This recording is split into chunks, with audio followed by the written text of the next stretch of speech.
All right, my favorite people, White Sterling here, and I am back at it again with another topic for you. For those who are just looking to get started in real estate and unsure where to exactly start, and I'm just going to give an experience share because to answer this question or give you direction, it really is different upon the scenario that you're in. So you'll want to go ahead and stay tuned until the very end to get these insights. But of course, smash that like button, and I mean literally Hulk smash that like button. And then those of you who are on iTunes or SoundCloud or Warstar Hip Hop or listening on the podcast, really enjoy you being on this and just listening to a handsome bald guy such as myself just share his story in hopes that it can inspire you, and then also you're able to get this information and go out there and make things happen. So let's go ahead and jump right into it. All right, so first and foremost, I'm going to provide my personal story because,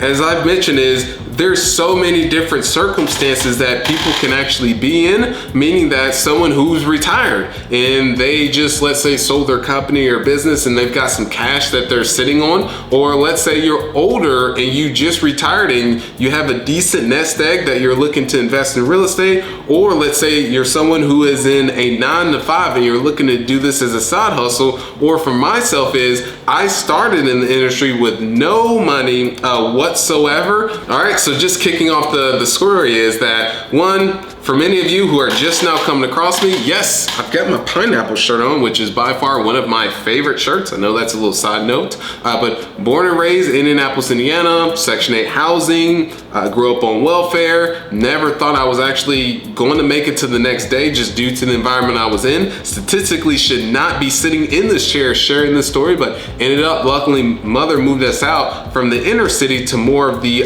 suburbs where we're still in lower income housing, but completely different surrounding cast, which I love my mother for actually doing that. My brother went back to that environment and actually took a different path in life. But how I ended up, fast forward, got started in real estate was my friend's dad owned a construction company. Saw I had some free time during the summer, and that's how I ended up getting my foot in the door as a laborer. I was literally mixing the mortar and then giving it to the bricklayers. I ended up reading the book Rich Dad, Poor Dad, and this was what really opened my eyes to setting a goal, which was to become more of a investor versus a laborer, because that's ultimately how the rich and wealthy ended up getting to that point. They didn't get that way by being laborers and really hands-on that side of it. They actually were investors.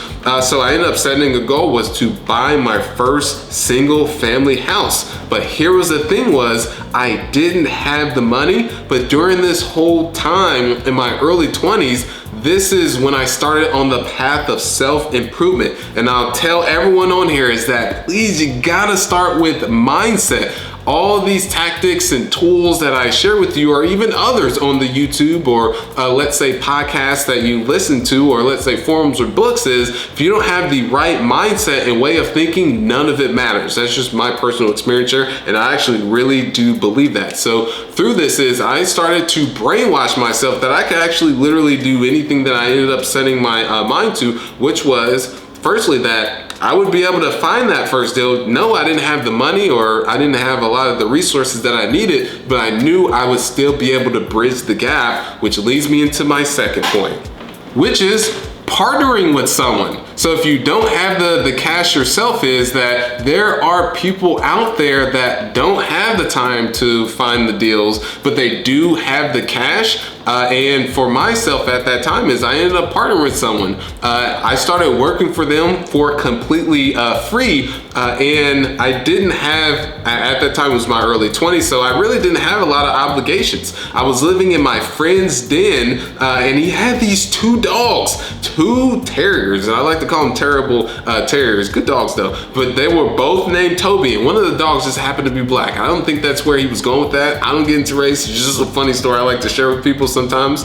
And they would always, one of them didn't like me and they would just poop right next to my bed, but that's beside the point. So I was working for that person, my mentor, for free. And then at one point is that he said that actually I'm looking to buy single families myself. He approached me and said that, hey, I want to diversify in that, because he saw I was researching and going to all these events.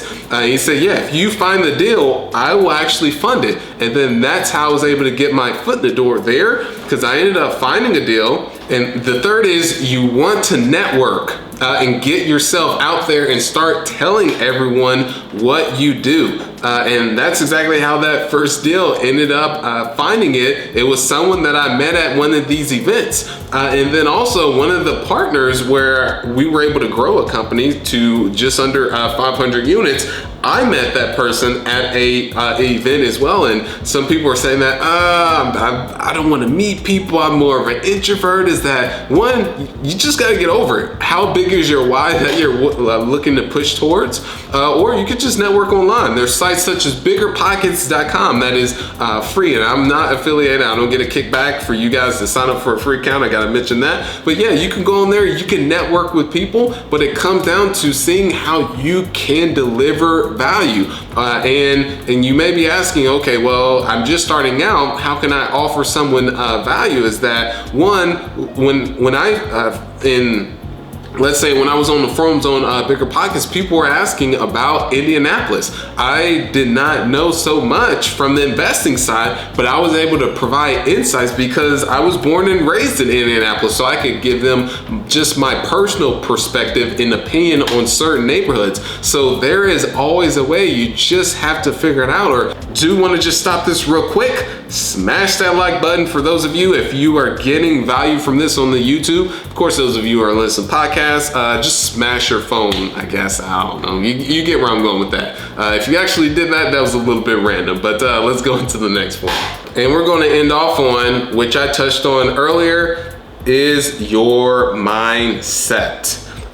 Myself, when I had that pivotal moment. I had multiple pivotal moments in my early 20s.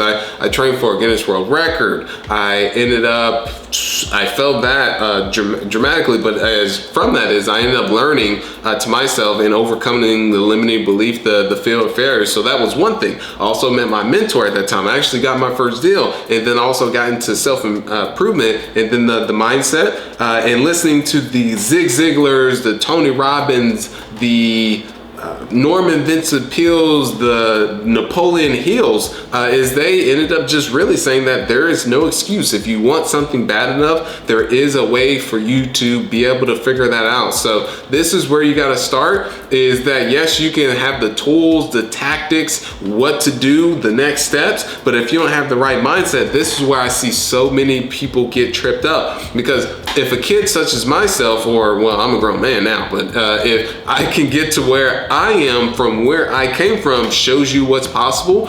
I appreciate y'all so much. Those of you who just want more insights on how to go from where you are, bridge the gap to where you wish to go, and the next steps on, okay, this is where I wish to go and need some additional hand holding, there is a link below to schedule a strategy session. And then also, one documentary. I just give documentaries. I enjoy watching these in my free time, which should be more used towards, well, I do boxing too and bird watching, but this is the rise of Bitcoin. So I'm not pushing any crypto on anyone by any means. It's just very interesting to, one, understand the underlying technology behind these cryptos and these currencies, because there is a technology underneath it. But a lot of what's being said today, such as, okay, we're at a low, it's going to go to zero, that people, we got the feds that are attacking it. All this same thing ended up happening during that time. Of course, there's more adoption that's in place, but it's just very fascinating to understand human nature from that side. So definitely a documentary if you're into crypto, or just wanting to get more knowledge, because you're hearing a lot more about that. There was some Super Bowl commercials from my understanding. I didn't even know the Super Bowl I thought it was a week prior to that because I was completely out of it, and I heard someone say it. I was like, oh, okay, I missed it this weekend, and then it was actually the following weekend. But that's just going to show, just put my head down, put in the work. But I appreciate y'all so much. Keep being awesome. Of course, don't forget to smash that like button. Those of you on the YouTube, and just comment below Bitcoin if you've listened to this all the way through. That's just random. And then those of you who are on the iTunes and listening on the podcast, leave that rating. It would mean the world. Keep being awesome. Thank you.